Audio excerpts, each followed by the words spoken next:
Sila ang mga amazing lolos dito sa Amazing Earth.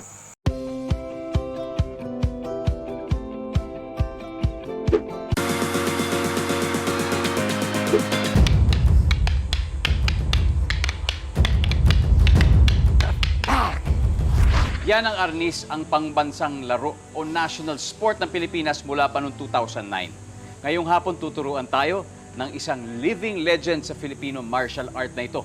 Tinaguriang Smoking Sticks, ang International Modern Arnis Instructor Grandmaster Rodel Dagook. Grandmaster Rodel, welcome to Amazing Earth. Isa pong karangalan na ma-interview po kayo. Maraming salamat. Ano po ba ang ginagamit na weapon o sandata dito sa arnis? Very simple lang. May dalawa tayong pamalo, naggawa ito sa yantok. Yantok. Oh. At saka yung isang mahaba at saka isang maiksi. Pwede rin po yan. Yan, pwede ito. Pero ito blunt ito, medyo hindi tayo Yes, nakaka-diskrasyan ito. Pwede naman na knife lang. Anumang bagay sa kamay natin ay nagiging sandata siya. So marami pa lang po iba-ibang Marami. mga weapons na pwedeng gamitin, hindi lang po yung yantok. Yan, marami. Marami. So, sa kamay, pag wala kang dalang pamalo, yan. One, bang! Ito na siya ngayon. Pag suntok mo, ito na siya. Kinuha mo, bang! Ito na siya. Pag gano'n mo dyan, oh, ito, nakokontrol. Pwede balikan. You see? Hanep. Then, bang! Ganun ka-effective ang larong arnis. Galing talaga, Grandmaster. Mas lalo kung ito na ngayon. Ito ito na stick na. Isa na. Ito na. Right, palo! Bang! You see? Bang! Oras na gumalaw siya, bang! Back! Grandmaster, nakamamangha. Kasama ko ulit ngayon si Grandmaster Rodel Smoking Sticks Gadook, ang living legend sa modern arnis. Grandmaster, Yes. balita ko, mga higit 20 years na daw kayo nagtuturo dito sa Luneta. Tama yun. Paano po nagsimula ito? 14 years old ako, nagsimulan ako ng arnis sa mga tiyo ko sa Iloilo. Nakagraduate ako ng technical course, pumunta ko ng Maynila, hinanap ko ngayon yung pinaka-grandmaster. Hanggang sa ngayon namatay na siya, ako ngayon yung nag-promote ng arnis. Wow. So, matagal na ano. Isa po kayo amazing Earth Hero. Maraming salamat. Maraming salamat din. At mukhang Ito, okay po yung bigyan libro ko nyo, kayo ng aking libro. Ito. Uy! Ito may dedication na yan. Pwede. Para sa akin, oy. Oh, para sa inyo. Kapuso, Mr. Ding Dong Dantes. Nako, maraming salamat, At Grandmaster. saka maliban dyan, so ito, magbigay ako ng sample. Ito may pangalan ako para kay Sir. Ayan. Okay. Nako, maraming salamat. Amazing na amazing po talaga kayo sa buong daigdig pa. Okay. Ito ang resibo.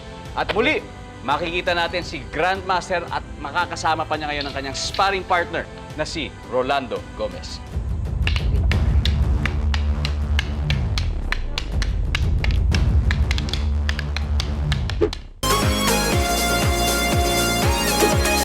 Nang magkaroon ng higit sa 146,000 na kaso ng dengue sa Pilipinas ngayong taon, nagdeklara noong August ng National Dengue Epidemic ang Department of Health o DOH. At dahil sa epidemya, bukod sa isyu ng Demvaxia, naintriga rin ang halamang tawa-tawa na sinasabing nakakatulong daw sa pagpapagaling sa dengue. Yung tawa-tawa, yan mga bata yung gamot dito sa bundok, lalo na kung may malaria ka, yung sinasabing dengue. Isa na yan sa gamot ng kaalaman ng AITA. Actually, yung tawa-tawa na sabi ay meron siyang nakakagamot sa dengue, but to consider na hindi pa tapos yung pag-aaral ng science. Mayroon pa rin pag-aaral sa halaman na yan. Kasi nga, problema kasi doon sa halaman na yan is pamilya ng maraming lason. Mag-ingat.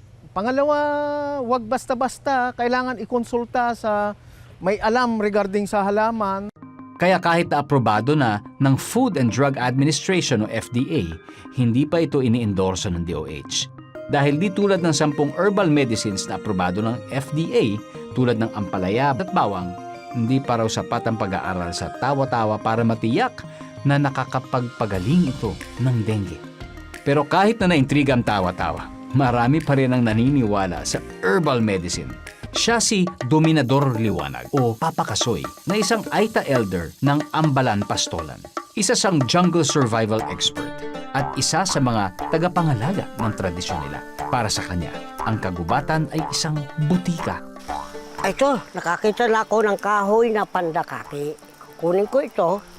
Ito ay gamot sa mga sugat at sa sakit ng ngipin at sa malaria. Ito ay kukuha ng balat, sibeng, yung kuskusin, at ilalagay sa may pinakabutas ng ngipin para ito ay magkalma yung sakit ng ngipin. Kaya tinawag na pandakaki ay ito ay pandak at hindi lumalaki. Pero meron pang isang mahiwagang halaman na matatagpuan din sa kanilang kagubatan. Gahanap tayo ng baging. Tutok lang kayo para malaman kung ano ito. Kanina nakilala na natin si Papa Kasoy, isang Aita elder na ang turing sa kagubatan ay isang butika ng kalikasan. Gahanap tayo ng pamulaklaking baging. Hindi siya isang puno. Oh, ayan na yung pamulaklaking. Oh, ito na ang pamulaklaking. May malaki, may maliit. Ngayon, sa maliit ako kukuha. Ito ang pamulaklaking na gamot na mga katutubo sa gubat.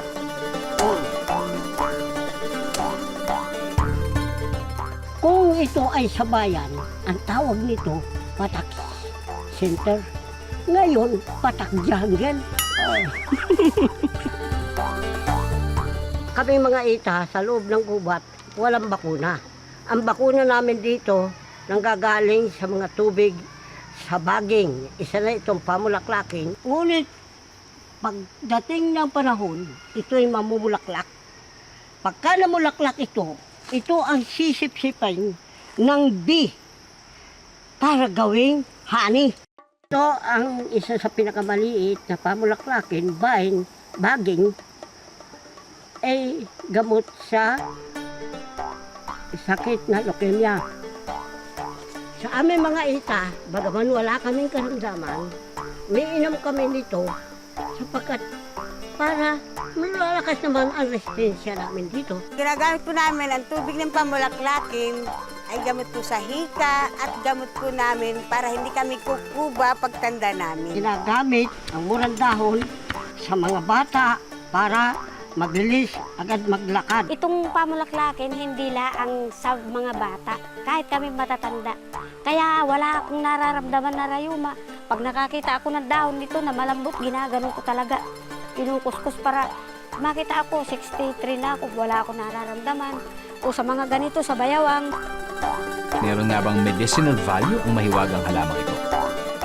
Kaya siya tinawag na pamulaklakin because siguro maganda yung bulaklak, no? Ma-showy yung bulaklak niya kung nakita nyo. Yes, pamulaklakin is endemic to the Philippines. Hindi nyo makita yan sa ibang bansa. Only in the Philippines. Taxonomy niya alam na. Yun na nga yun, yung natagpuan saan siya nakita. 'Di ba? Yung pangalan niya, kailan siya namumulaklak. Yun na yung study. But on medicinal, wala pang study. Sa ngayon, dumadami ang gustong pag-aralan ang mga gamit na mga halamang sinasabing may medicinal properties, tulad ng pamulaklakin. Salamat sa mga tulad ni Papa Kasoy na patuloy na binubuhay ang kaalaman ng ating mga ninuno. Hindi nakadilimutan na sa pusod ng kagubatan, may mga regalo sa inang kalikasan na pwedeng maging sagot sa ating mga karamdaman.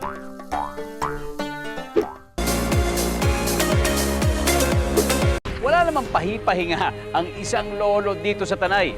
Kahit more than 100 years old na, umaakit pa rin ito ng bundok. Ano sinabi ng mga millennial? Yan ang tatay ko! Siya ang pinaniniwalaang oldest tour guide sa Pilipinas. Sa edad na 102 years old, ubod pa rin siya ng lakas. Meet Lolo Zoilo Herones, mas kilala sa tawag na Lolo Ite, isang dumagat at residente ng Barangay Cuyambay, Tanay Rizal. Si Lolo Ite, minamani ang pag-akyat sa matatarik na kabundukan. Simula lumabas ang turista dito sa Cuyambay. Sumasama na po kayo? Oo, sumasama ako. Yung paliparan, kulang na 1 oras. Yung nagpatong, mahigit na 1 oras yun. Kuha nang medyo malayo maya hinana ang tuhod. Hindi kaya ng dati. Kaya naman eh. Hindi lang mabilis. Masayang nalulungkot pag naisip ko yung aming naranasan. Hindi na kami nagtira sa bundok na yan. Habang may gira. Hindi po namin siya pinipigilan ng tatay kasi yun po ay pinakang exercise niya. Pag po umaakyat siya, ang mga kasama po niya kamag-anak namin tsaka may mga apo pong lalaki. Alam po namin na kayang-kaya ng tatay, tansyado niya ang kanyang pag-akyat. Nito lang 2021, ginawaran siya ng Centenarian Award ng local government, ang kauna-unahang dumagat sa lalawigan na umabot ng 100 years old. Ako ang sikreto ko, hindi ako kumakain ng karning baboy. Abangan, Lolo Ite nagkwento tungkol sa di umano'y Yamashita treasure na ibinaon ng mga sundalong Hapon matapos ang digmaan. Mahaba-haba rin ang naging kwentuhan natin with Lolo Ite, pero isa sa mga hindi niya malilimutan ay ang naging buhay niya noong World War II.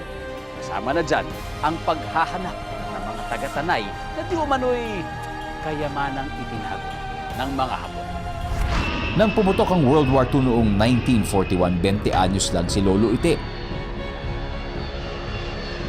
Pero nang natatalo na ng tropang Filipino-Amerikano ang mga Hapon sa huling bahagi ng gera, kalbaryo ang inaro ni na Lolo Ite. Isurrender na nga po. Umahon na ng bundok yan, hindi yan na yan, bantatapang. Patayin ka. Sasaksakin ka yung bayonita. Nagtira kami doon. Yung kuiba kami titiran. Halos kami magkakamagay. Isang barangay kami diyan nakatira. Yung pagkain mo ng maghapon, daling araw pa, lulutuin mo na yun. Huwag kang magpapausok ng araw at alam ng hapon na may tao. Matagal nang wala ang mga Hapon pero di umano may mga itinatagong ginto ang Japanese forces sa iba't ibang lugar sa bansa. Kasama na dyan ang kabundukan ng Tanay. Ang mga ginto ay sinasabing kabilang sa Yamashita treasure, ang nakaw na yaman ng hukbong Hapon sa Southeast Asia noong World War II. Isa ang dagat-dagatang campsite sa mga lugar kung saan naging aktibo noon ang mga treasure hunter. Ang swimming pool na ito, dating malalim lang na hukay na pinaniniwala ang may nakabaong yaman. Ang hapon, Oo. mayroon dalang tilago. Hanggang ngayon, hindi nga nakakita. Maliit magtago ang hapon. Hindi mo makakita. Maliit. Totoo man o hindi ang maalamat na Yamashita Gold, may isang bagay na hindi dapat kalimutan ang mga treasure hunter. Ang preservation at pangangalaga sa kapaligiran.